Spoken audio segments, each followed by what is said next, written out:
Good evening, everyone. This is Toby Green, and I am the host of the 14 Days in March podcast. This podcast episode is titled COVID-19 Workers Virus, Rich People's Bailout.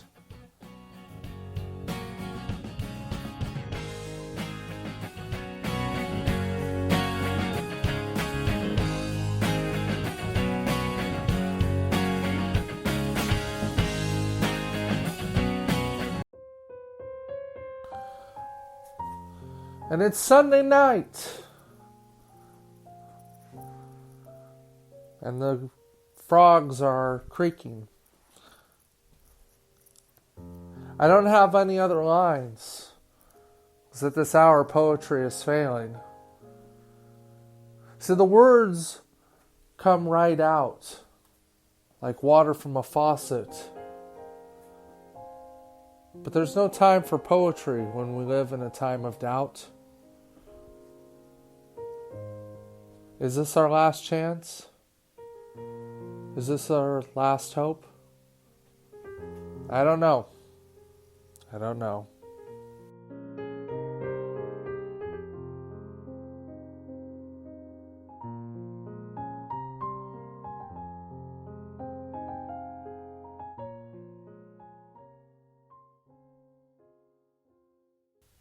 All right, good evening, everyone, wherever you may be. This is Toby Green, host of the 14 Days in March podcast from the glorious G51 recording studios out here in fabulous Gresham, Oregon. I hope everyone is well.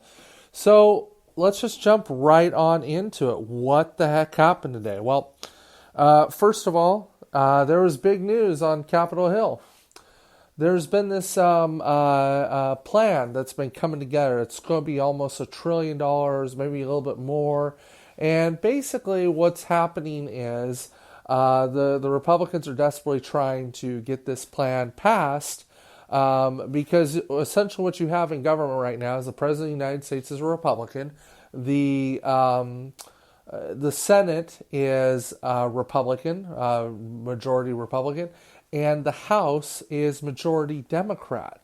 So we've got a very, very legitimate conflict that is going on here between all of the houses and all the Senate and all the legislature, which is that at least nominally the Democrats are supposed to be the party of the working people who have a working class interest. That's not really who they're the party of, but that's who they're supposed to be the party of. Meanwhile, the Republicans are supposed to be the party of the rich and sort of the adults in the room, so to speak, is how they try to present themselves. Of course, they're not necessarily that. So what we have here is we have two sides in who are supposed to be coming together to figure out a plan to bail out the country, who have come together and instead led the country into the morass. Now, the question is, why is this happening? What is happening that is hurting so many people, and why are we in this situation today? You're going to hear, by the way, just for a second, you're going to hear me close a drawer. That is a drawer being closed. So the plan fell apart. Now, what is the major differences? First of all, we don't know the full details of the plan that's being proposed. We don't know. They're getting behind closed doors, and they're talking amongst themselves. We're hearing stuff second and third hand. They're shaping the political narrative, but as near as I can tell, what's happening is that the Republicans essentially want more money to be going towards the corporations, and most importantly, they want there to be as little oversight as possible. The Democrats, on the other hand, are saying, hey, no, you gotta have as much oversight as you can possibly have. That's essentially where we are going to be left this evening, and it was enough in which they needed 60 votes because, again, when you've got this situation that's going where you need, in order to pass a tax resolution, you need to not just have a straight 51-person vote, but as a matter of fact, you need to actually get 60 votes. When you've got a split situation like this where basically the Democrats have enough votes where they can block it, taxes or different types of stuff can't get raised, you've got government now sludging to a stop because to get 60 out of 100 people to agree on anything is a long shot. And it fell mostly by party lines with 5 Republicans absent due to the coronavirus. So that's where we're at this evening. There has to be some way, some path forward to 13 more votes. So how did the stock market react? Well, the stock market did what anybody would do in this situation. If you're owning stock, they said sell. So basically the stock market has what's called futures. And what futures are is basically it's kind of like a soft pre-market after hours trading that's allowed to happen. And there's kind of a circuit breaker limit where it's like, hey, money never sleeps. We can do this trade all hours. We can do a little bit after the deal is done trading. So the stock market futures are always a really interesting thing because it says, hey, how is the stock market going to open? So tomorrow the stock market is set to open about 1,000 points down because it hit that trigger where it's like, okay, it's going to shut down. Now, it could very well be that the Democrats and Republicans, by the time this podcast airs, or even in the morning, I fully expect them in the next 24 hours or so to come to something. But I don't know if they can. I don't know. I mean, it could be too great because here's the political game that's happening as near as I can tell it. The political game that's going on is that the Republicans essentially want to get as much of these financial decisions off the table so that they're out of the way of any type of political scrutiny. They want to be able to give, much like the Obama administration pushed for, they want to increase the ability to give, to absolutely give the, they want to give the White House, they want to give the Fed unlimited ability to give as much money as they need to do. That's problematic for a lot of reasons. This may not necessarily be your exact tax money, but it will be your tax money very quickly. If the Fed falls apart, it will end up being backed up by tax money, despite what all the jerks have said over the last couple of weeks. Oh, it wasn't Federal Reserve money. No, it was, or that wasn't tax money. Your tax money is used to backstop all of that stuff. And I want to apologize, folks. This podcast I do, you're going to hear weird noises. You're going to hear cars in the background. You might hear a scruff here and there because I do this podcast completely live. You are getting raw and unfiltered. This is not me sitting in a post-editing suite trying to figure out how to massage something. This is how I'm feeling here. It just so happens to be this is how I'm feeling here this Sunday night that I'm recording this on. So you're getting full-blown Toby this evening. So the stock market goes down. I fully believe that this is a temporary blip. I fully believe that the second that these two sides come to a deal, you will see confidence renewed and you will see the stock market shoot up by 2,000 points. It will shoot up like a stock market on steroids. That may not happen. I don't know. Because we are dealing with something that's a crisis, but my hunch is that the stock market will take off once a deal is done. But that doesn't get us to the bigger question that I really want to kind of talk about and jam on, is what should be happening right now. Because I'm talking about what is happening. I've been speaking on this podcast in a very reactive manner, but what should be happening? Well, first of all, let's be clear. The number one question that needs to be figured out is how are we going to streamline tests? How are we going to get tests out to people? There needs to be pop-up tests in every city and every county next week for coronavirus. You should be able to get tested, get clear, and know what's going on. Apple did something really cool, by the way, which is if you have an Apple phone, you can ask Siri, do I have the coronavirus? And Siri will give you the answers and walk you through it, and you'll likely not have it. But nevertheless, that is something that's really cool that Apple's doing.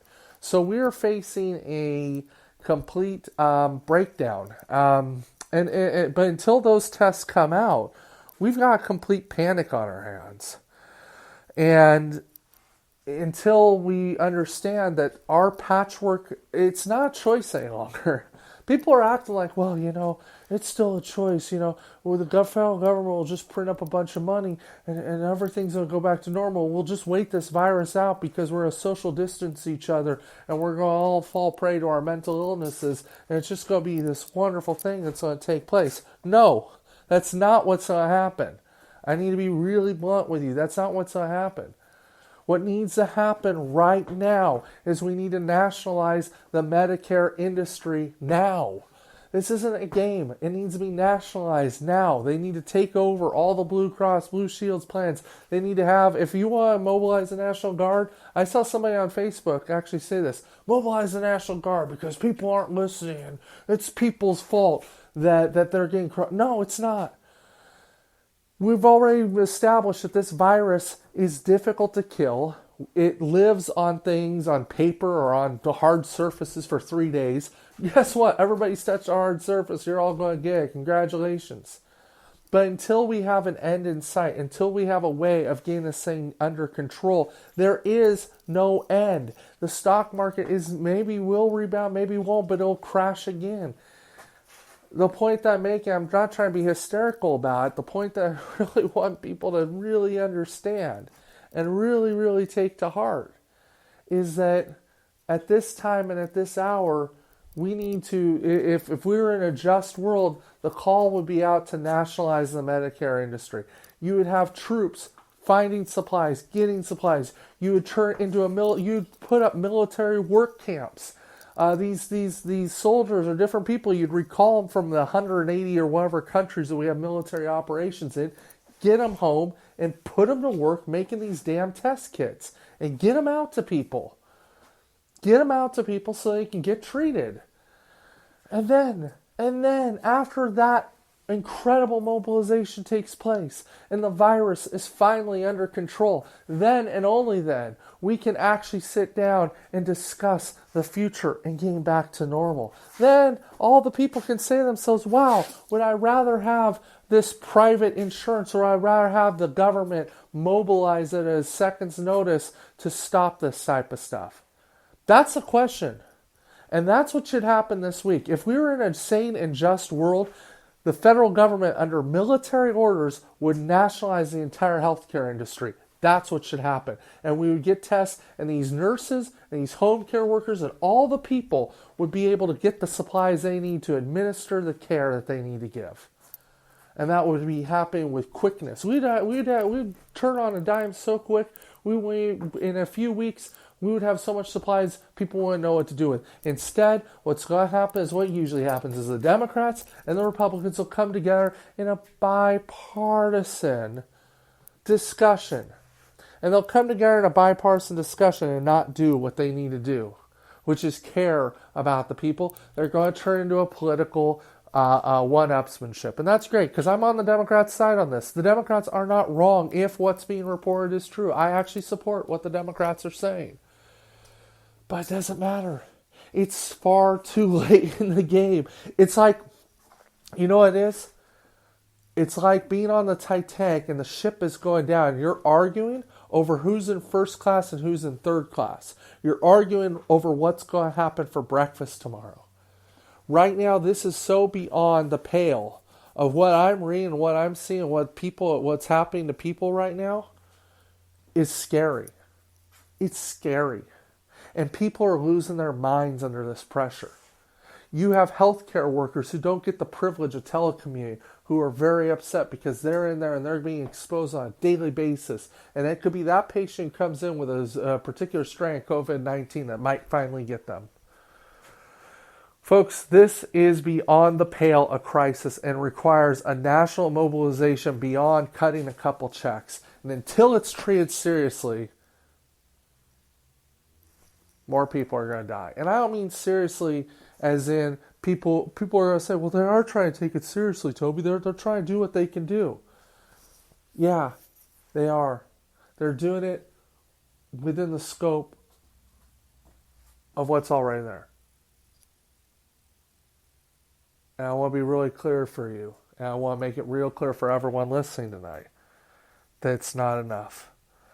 And I'm passionate about it because I've now done 8 of these podcasts officially, and I'm seeing it get worse.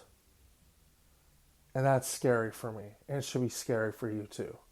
Because it hasn't got better in the last 8 days, it's gotten worse. More people are dying, and more people are losing their minds, and we still have people